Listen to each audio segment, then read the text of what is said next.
Hey everybody, it's Charlie from Daily Motor, and today is a sad day because I have decided it is time to sell my 1999 F-350 Super Duty with the 7.3 Power Stroke diesel.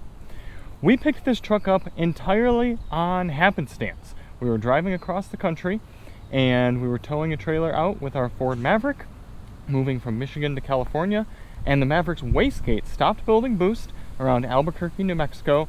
So we limped it into a Ford dealer, and it was going to have to sit there for weeks to get repaired. So I scoured quickly, it was a Saturday afternoon, I scoured the used car ads to try to find something within our reasonable budget that could take us and all of our stuff and our cats and our trailer all the way into California. And this popped up, and as soon as I saw it listed, I knew it was a good truck to own, because it had a WeatherTech bug guard on the front, it was tan, two-wheel drive, 7.3 Power Stroke, one singular owner, so the 327,000 miles on it didn't scare me one bit. I picked it up virtually sight unseen. I told the dealership as long as it drives fine, I am purchasing it today. We did just that, we got it, and it took us all the way to California. Since then, I have added, I think it's 327, I've added about 6,000 miles to it in about 2 years. So I don't get it out that much, but it's been a fantastic utility truck, and it's been a little camping rig for me as well. So I have outfitted it with this taller topper and this bed rug, which you can pick up for yourself and your truck, and the link below. Save yourself a little money and help us out as well. This has made it a nice little camping base for us, makes it a little cozier in there. And it also makes it real easy for putting things in and out of, because honestly, that's what this truck has done a lot of as well, is moving stuff from houses to houses and places to places. I put the rack on top. I keep the max tracks there for when I get this stuck, which has happened before out in the desert with this two-wheel drive setup, which we're going to talk about here in a little while. I have put new shocks on here, Bilstein 4600s. That was very easy to do. That was kind of fun as well. And I've also added some floor mats from Husky, and we re-dyed the steering wheel, put a new, better conditioned steering wheel on there, dyed it to match the interior and clean it up. All in, I have loved owning this truck. It's got character, it's got charm, and it's dead reliable despite having more miles than virtually any other car on the road. I shouldn't say any other car, but most cars you see on a daily basis. However, I have had to put money into it. I've had to replace the front wheel bearings essentially right away. I've had to replace a fuel line. I've had to replace hoses, and what else? A lot of power steering work that actually still didn't fully fix the problem I've had with heavy steering. I think that might be a hydro boost issue, so that's something on the agenda if I were to keep it as well. But mechanically, from a standpoint of working and starting and driving, this truck has treated me really well. So today we're going to go for a little drive. We're actually going to get this smog tested, because this is the first year of Power Stroke diesel that needs to pass smog here in California. We're going to get it cleaned up, and then potentially tomorrow it's going to be handed off to its third owner. And I would be remiss to say that I wasn't sad about that. So that's going to be the first half of our video, is talking about selling cars that we either didn't realize we were going to miss, or fully realized we were going to miss and sold anyway. In the second half of the video, we're going to talk about should you buy a 7.3 Power Stroke, especially this first gen Super Duty here in 2025 or beyond. I guess I've got 334,000 miles on here, so I've got 7,000 miles since we purchased it. Always just comes right to life every time, and not fault it for that. Love having a column shifter. I love so much about this truck. So why am I selling it? Well, most car enthusiasts will know, and even non-car enthusiasts, there are cars that we acquire for one reason or another, and then life happens. Life changes. Our circumstances change. Our needs and our values change. I love owning a pickup truck, and I love having a pickup truck that's so large and capable that it essentially never says no. I'm able to do just about any possible normal pickup truck thing with this. That being said, we now have a daughter, and I want to be able to have a vehicle that we can use for going camping more easily, going to the beach more easily. It's easier to drive for both me and Alyssa. And we have the camping apparati, the camping structure, right here with us rather than being in the back. Alyssa doesn't particularly enjoy having to climb into the back of the truck bed in order to camp back there and sleep, and there really actually isn't all that much space to hang out. Yes, it's fine enough for sleeping and for storing things, but it's not a great place unless I were to outfit it a little differently or get some sort of drop-in camper or something like that. It's not really that nice of a place to just go hang out in for the day or to do a road trip in. And I actually would just keep this truck and get a drop-in camper, except those are considered to be recreational vehicles according to most jurisdictions, and we cannot legally park recreational vehicles in our driveways in my condo complex. So yeah, if I had some house with property and no one barking down my breathing down my neck, then I would just get a drop-in camper, I would keep the truck, and then everything would be good. But that is not the case. So if I want to have some sort of more comfortable camping situation for myself and our family, it's going to have to be something a little more nondescript than something like a drop-in camper. So as much as it's been nice and fun to own this truck, and I do have an emotional attachment to it, it doesn't make sense for me to keep it. And this is not the first time that this has happened. Let's go all the way back to my second car I've ever owned. It was a 2003 Ford Focus SVT. Actually, I hope it was a 2003. It's possible it was a 2004, but I'm pretty sure it was a 2003 Focus SVT with the European Appearance Package. And I loved that car. I had it senior year of high school and into college. It was cool, it was fun, it was practical, it was a stick, it was sporty. I had an exhaust on it and it sounded nice. Great car, but it was high mileage. And during college, I had a job that required a lot of local driving. That car was going to need money put into it, and it was tough city driving a stick shift regularly, so I ended up selling it. I sold it, and do I miss that car? Yeah. Do I look at Focus SVTs fondly when I see them on Facebook Marketplace or Craigslist? Yep. Would I like to own another one someday? Sure. But as much as I miss the car, it still doesn't make sense for me to own it. Then fast forward to a car that I got, two cars after that, my Infiniti M35X. That was a 2006. That car was the first vehicle that I really researched and searched out and test drove a few different cars and decided, yes, this is going to be the one that I buy. This was the most money I had spent on a car, and it was fantastic. I had 185,000 miles when I purchased it. I sold it with something like 221,000 miles. It was a fantastic vehicle. It was dead reliable. It was fun. It was classy. It was comfortable. Great vehicle. But then I decided that I needed to own a 2001 Porsche Boxster S, and it really didn't make sense for me to have two cars. I had one coupe and one sedan, so I needed some sort of more utility vehicle for not only winter driving, but just for if I needed to carry extra people or extra things. It made more sense for me to have a less expensive vehicle with more utility. So I sold the Infiniti, and I got another car that I miss, and I know it sounds silly, but it's actually the car that I have owned longer than any other vehicle, is a 2006 Chrysler Town & Country Walter P. Chrysler Signature Series touring model. Had the 3.8 liter, had a ton of miles on it. I purchased it for $750 from a grandmother who had too many DUIs and lost her license, so she no longer needed a car.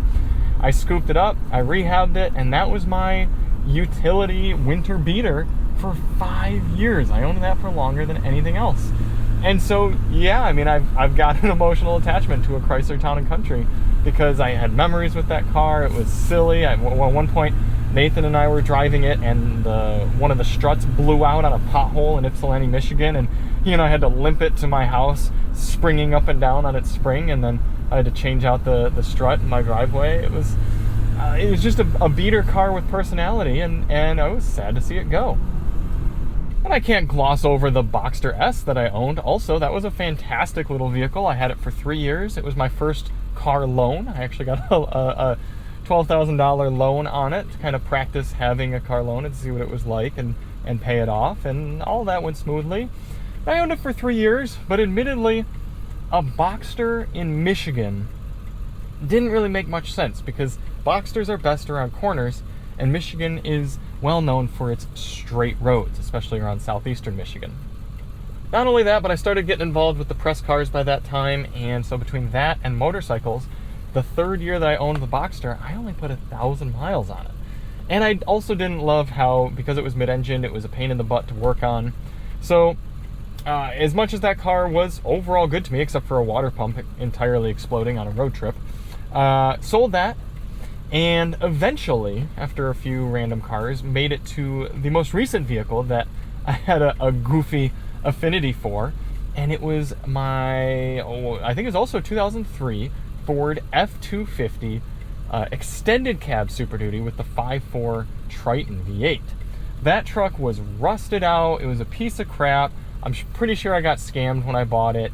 The 4-wheel drive didn't work, but I liked it. It was silly and stupid and goofy, but the irony about it was just so fun to me. And even though I didn't own it for very long, didn't drive it very much, it was a truck that I kind of missed. It was just fun and lighthearted, and had a different character than this big crew cab diesel F-350. So, what cars have you owned that you've gotten rid of because it made sense and you were excited to get something new, but you still look back on fondly? That's the thing with all of those cars that I sold. It wasn't like I had to sell them, and it wasn't like I wasn't replacing them with something I also enjoyed. It was just that it made sense at the time, and it still honestly makes sense. And what doesn't make sense is just to hold on to cars and build up an entire stash of them like Topher Drives has, and not ever get to drive them and enjoy them for what they are, and just pay insurance costs and registration costs and repair costs for a car sitting. So I love this truck. I love the noises it makes. I love how reliable it is. I love its capabilities. I even love the way it looks with its updated front end and the tan interior. I love the 6-seat configuration, the head unit that we've got in here from Pioneer, and the way I have it set up in the back. It's fantastic. The only things that I don't love are the fact that it is only 2-wheel drive. I would, the type of driving I like to do, going out and exploring, and then also winter driving, I would certainly appreciate having 4-wheel drive. What else? I will admit that it is a bit obnoxious sometimes having this engine. In certain situations, I like having the diesel. I think it sounds cool. In other situations, it's a little bit embarrassing to be rumbling this thing around here in Southern California. And I'm not a huge fan of the fact that diesel engines cost so much more for general upkeep. There's just more that goes into them for repair costs, and even something like an oil change, which you really want to do regularly with a high mileage motor like this, it's costing you about $150 for decent oil in here because it just takes so much oil, and then the filters are large as well. But I read all so often anyone says to somebody with a 7.3, don't sell it, you'll regret it, you'll miss that truck. And I believe them. I fully acknowledge that I will likely, I'm not going to say regret selling, but I will miss this truck. But it is time, because there are better things on the horizon and different needs for myself and my family.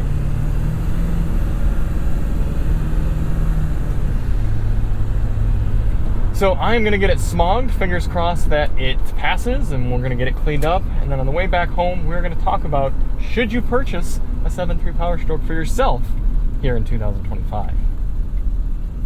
It passed. Not only did it pass, but everyone at the smog station was going, this is a 1999? Oh, it's in such good condition. I thought it was much newer.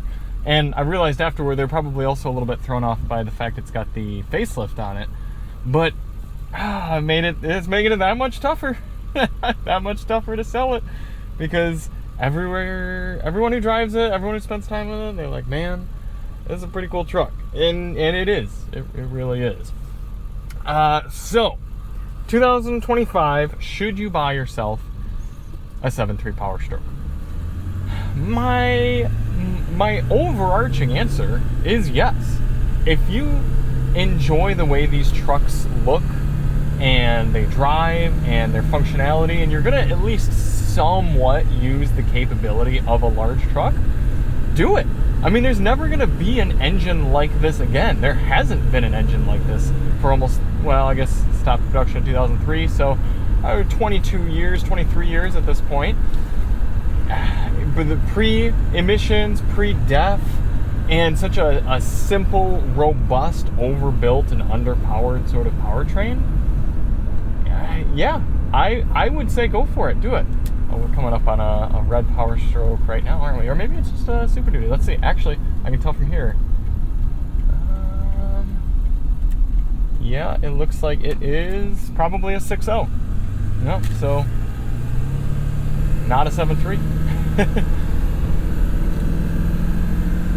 Now, it's a better idea to get the 7.3 if you do work on your own, you enjoy working on your vehicles and specifically your trucks on your own, and even more so if you tow regularly or do a lot of long haul sort of driving. If you're somebody who does short, quick, lightweight trips with your truck, as cool as the diesel is, you'd probably be best off just getting yourself a V8 or a V10.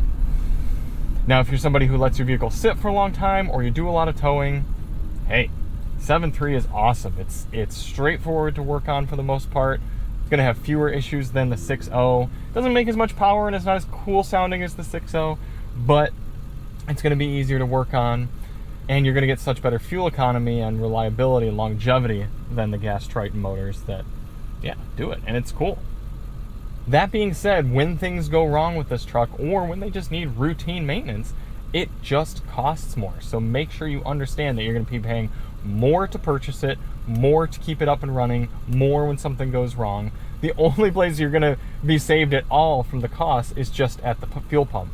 That is it. Everything else is going to cost you more owning the diesel. So do it because you want the diesel engine or can use the diesel engine, not just because, oh, well, I just think it's cool. Unless you're willing to pay for that cool factor.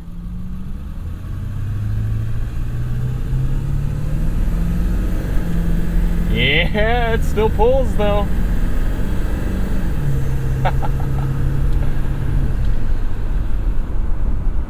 The other thing to remember is this is a 26-year-old truck at this point. Other elements of it are going bad. One of the things that I just recently realized is wrong with this, but it took me a really long time to figure out the issue, is that the cab bushings are actually old and wore out. And so the seat, you can kind of hear, if I move the seat around or the truck kind of goes over a speed bump or something like that, there's a clunking sound. And I always thought it was, oh, something's loose in the seat, or maybe I've got like some sort of suspension issue or something. No. I've determined that it's the cab bushing, and it would take so much labor and cost just to get the cab up if I took it somewhere in order to replace those bushings that it's in no way worth it for me to do that. However, if you're somebody who has a lift or have the means to lift the cab up on your own, yeah, it's just going to take some beers and some hours, and you're going to have it swapped out for what's probably a pretty inexpensive part. So there's things like that that are just products of the truck being old, and they're going to keep cropping up. Things are going to keep happening that are going to not be that expensive to fix if you know how to do it and have the time and the tools and the know-how, but are going to be expensive if you just plan on taking this to a shop every time there's something that bothers you. Now, that being said, I would still be more comfortable with this truck at 334,000 miles than many new trucks at 100,000 miles, especially gas ones, especially the cheaper stuff, anything built around the COVID eras.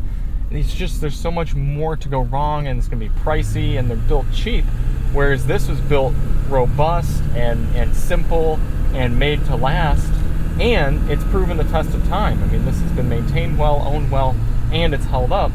So anything that does go wrong, I kind of know that it's going to cost me some money, but not a crazy amount of money. So if this deal goes through tomorrow, I will no longer be a truck owner. And I have owned a truck, not forever, but the last few years.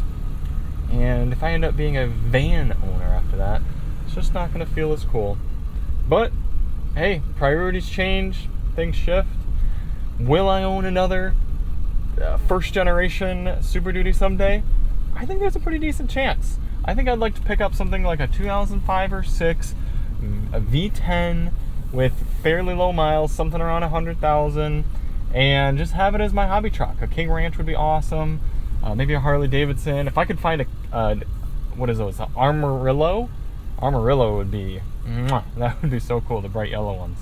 But for now, it looks like if things go according to plan, this will be my last drive with the 7.3. So thank you all so much for watching, those of you who have come to the channel for this sort of content. If you do want to know more about the 7.3, check the link below. Got a number of videos of various topics on it. And looks like this one's going to be filed in with the vehicles that I look back on fondly. So thanks for watching, and we'll see you on the next one. I'm Charlie from Daily Motor, and as always, power stroke on.